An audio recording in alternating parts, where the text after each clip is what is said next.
শ্যামস ক্লাসরুমে সকলকে স্বাগত জানিয়ে আজকের ভিডিওটি আমি শুরু করছি। আজকের ভিডিওতে রয়েছে তোমাদের জন্য একটি মুশকিল আসান পর্ব। তোমাদের যারা মাধ্যমিক পরীক্ষার্থী রয়েছো তারা টেস্ট পেপার নিয়ে ভীষণ চিন্তায় রয়েছো, কি করবে কি না করবে, এতগুলো পেজ, বারবার পৃষ্ঠা উল্টে দেখা, সময় নষ্ট হওয়া, এসব তো ব্যাপার আছেই। তো সেই জন্য আমি তোমাদের জন্য এই পর্বে নিয়ে এসেছি একসাথে টেস্ট পেপারের যতগুলো সেট আছে প্রত্যেকটা সেট থেকে কোয়েশ্চেন নিয়ে একটা ভিডিওর মধ্যে আপলোড করা।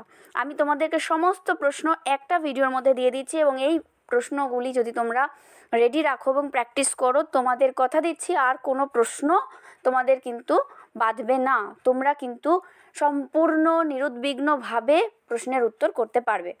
তোমরা দেখে নাও, দেখো প্রথম থেকে যে প্রশ্নের ব্যাকরণ অংশে 2-এর 4 দাগে যে 8 নম্বরের প্রশ্ন থাকে, আমি এই ভিডিওতে সেই প্রশ্নের উত্তরগুলো নিয়ে এসেছি।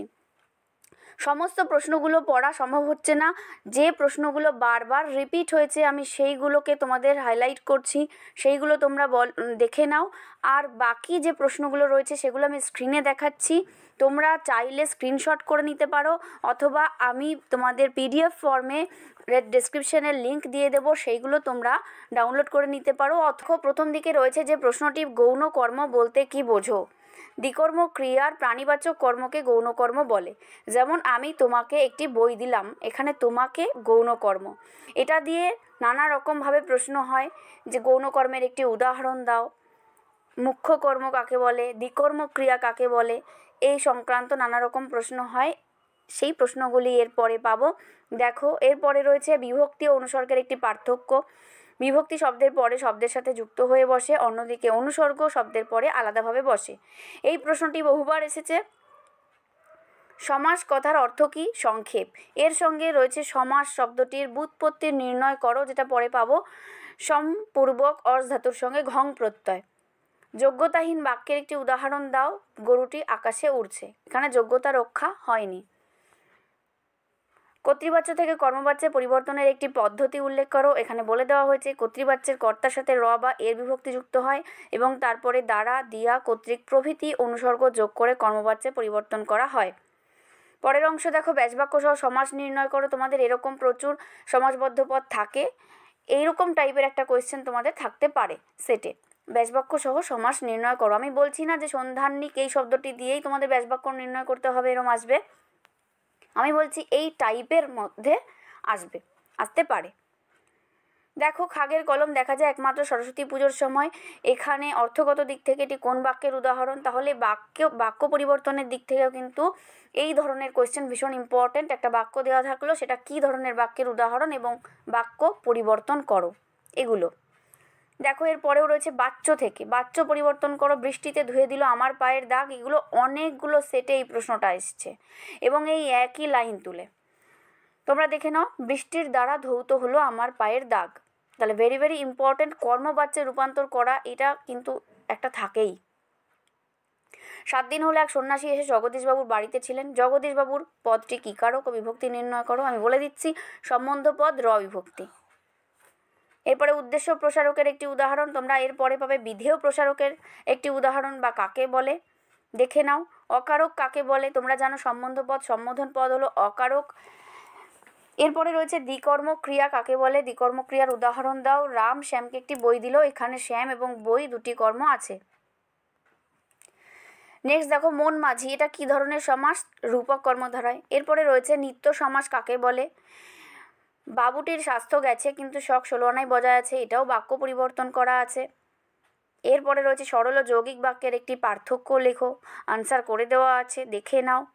আমি ভাত খাই, এটাও ভাববাচ্যে রূপান্তর করো। ঈশ্বরের লীলা কি দুর্গেয়, দেখো সবই রয়েছে এখানে। তোমাদের বারবার বলছি, সবগুলো প্রশ্ন কিন্তু এক জায়গায় করে দেওয়া আছে, বারবার তোমাদের পৃষ্ঠা উল্টে দেখে সময় নষ্ট করতে হবে না, এভাবে দেখে নাও এবং চাইলে খাতায় নোট করে নিতে পারো।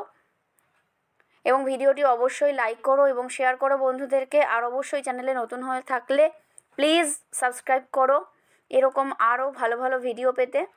দেখো পথে কুড়িয়ে পেলাম, পথে পদটির কারক বিভক্তি নির্ণয় করো। এখানে রয়েছে কারক নির্ণয় থেকে তোমাদের কোয়েশ্চেন আসে। এরপরে যেটা ভেরি ভেরি ইম্পর্টেন্ট, উপপদ তৎপুরুষ সমাসের একটি উদাহরণ দেখো, অরিন্দম ব্যাসবাক্য হচ্ছে অরিকে দমন করে যে। হাতাহাতি ব্যতিহার বহুব্রীহি সমাস কেন? এখান থেকে প্রশ্নটাকে ঘুরিয়ে দিতে পারে যে ব্যতিহার বহুব্রীহি সমাস কাকে বলে, তোমরা এখান থেকে সেটাও পেয়ে যাবে। কোয়েশ্চেনের আনসারগুলো এমনভাবে করা আছে যে যতই ঘুরিয়ে দিক না কেন তোমরা কিন্তু আনসার লিখতে পারবে। দেখো এরপরে অনুসর্গ কাকে বলে? অনুসর্গ কাকে বলে ভীষণ ইম্পর্ট্যান্ট প্রশ্ন। এটা প্রত্যেকটা সেটে, অনেকগুলো সেটে, ম্যাক্সিমাম সেটে আমি দেখেছি এই প্রশ্নটা রয়েছে। যে শব্দ বাক্যে পদের পরে বসে বিভক্তির মতো কাজ করে তাকে বলা হয় অনুসর্গ, যেমন থেকে, মধ্যে, চেয়ে ইত্যাদি। সমধাতুজ করণ, দেখো সমধাতুজ করণ, সমধাতুজ কর্ম, সমধাতুজ কর্তা, তিনটে থেকে এই ধরনের প্রশ্ন থাকে, তিনটা কিন্তু আসতেই পারে। বারবার রিপিট হয়েছে এই প্রশ্নটা। এরপরে রয়েছে বাক্যাশ্রয়ী সমাস বলতে কি বোঝো? তারপরে অব্যয়ীভাব থেকে রয়েছে অভাব অর্থে একটি উদাহরণ। ত্রিনয়নীপত্রীর ব্যাসবাক্য সহ সমাসের নাম এখানে হবে তিনটি নয়নের সমাহার, দ্বিগু সমাস। এরপরে দেখো এটাও বাক্য পরিবর্তনের একটা উদাহরণ রয়েছে, এটাও। তারপরে যেটা ভেরি ভেরি ইম্পর্ট্যান্ট, কর্ম কর্তৃবাচ্য বলতে কি বোঝো? ভীষণ ইম্পর্ট্যান্ট। যে বাক্যে কর্তা থাকে না, কর্ম কর্তা হয়ে ক্রিয়া সম্পাদন করে, অর্থাৎ কর্তার অনুগামী হয়ে ক্রিয়া গঠিত হয়, তাকে বলে কর্ম কর্তৃবাচ্য। যেমন ঘণ্টা বাজে, এটা কিন্তু তোমরা গুলিয়ে ফেলবে না। যেখানে দেখবে কর্তাকে অনেকটা কর্মের মতন লাগছে, কর্তা এবং কর্ম দুটোই মনে হচ্ছে, সেক্ষেত্রে সেটা হবে কর্ম কর্তৃবাচ্য। এবং ঘণ্টা বাজে, এখানে ঘণ্টা তো আর নিজে নিজে বাজতে পারে না, নিশ্চয়ই কেউ না কেউ বাজাচ্ছে, তাহলে এইটা সেই জন্য এটা হচ্ছে কর্ম কর্তৃবাচ্য। অনেকবার রিপিট হয়েছে এই কোয়েশ্চেনটা। এরপরে প্রযোজক কর্তা কাকে বলে? এটাও বহুবার রিপিট হয়েছে।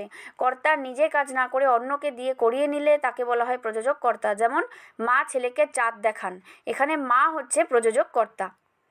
নির্দেশক কাকে বলে? ভেরি ভেরি ইম্পর্ট্যান্ট, তোমরা কিন্তু খুব ভালো করে পড়বে, এটা অনেকবার এসেছে, অনেকগুলো সেটে আমি দেখেছি। যে বর্ণ বা বর্ণ সমষ্টি বিশেষ্য পদের পরে বসে বিশেষ্য পদের বচন বা সংখ্যা নির্দিষ্ট করে তাকে বলে নির্দেশক, যেমন টি, টুকু, খানা ইত্যাদি।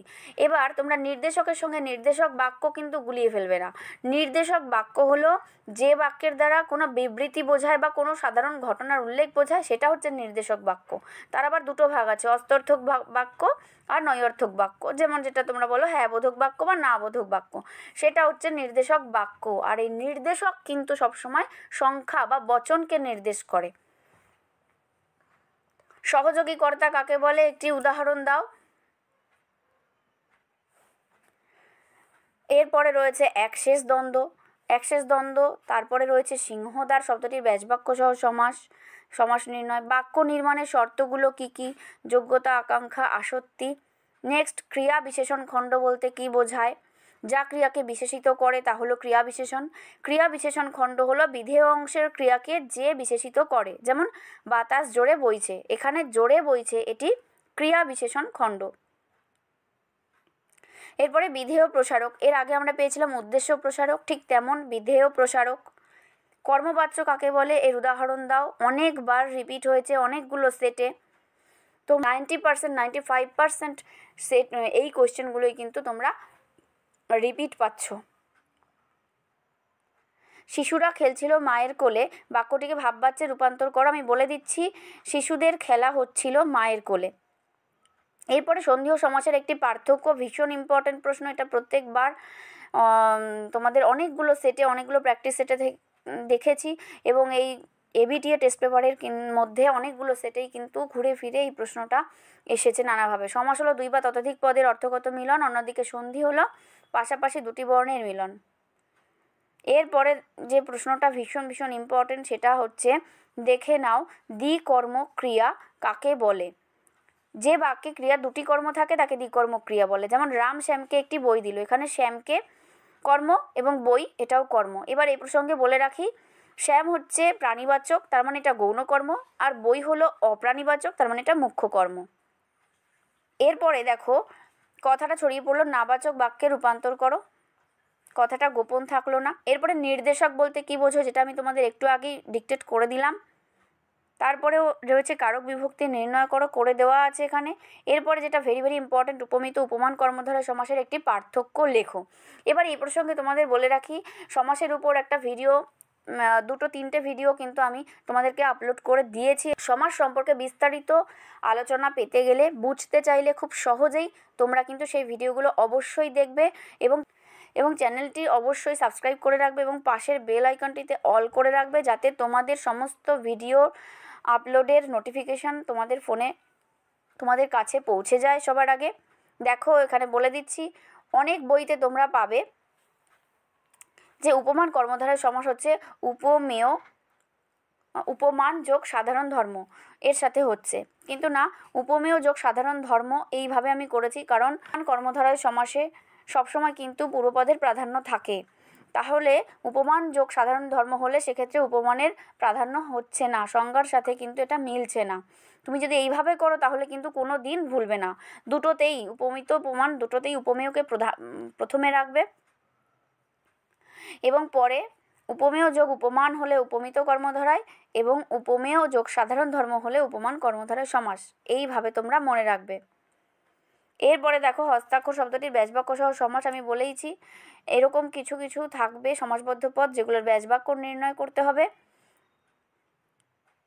এরপরে অনুক্ত কর্তা কাকে বলে? কর্মবাচ্য বা ভাববাচ্যের কর্তা ক্রিয়া নিরপেক্ষ হলে এদের অনুক্ত কর্তা বলে, যেমন তোমার দ্বারা এই কাজ হবে না, এখানে তুমি হচ্ছে অনুক্ত কর্তা। এরপর অনুসর্গের অপর দুটি নাম লেখো, এটা ভীষণ ইম্পর্ট্যান্ট, আসে পরীক্ষায় এবং রিপিট হয়েছে বহুবার, পরসর্গ কর্ম প্রবচনীয়।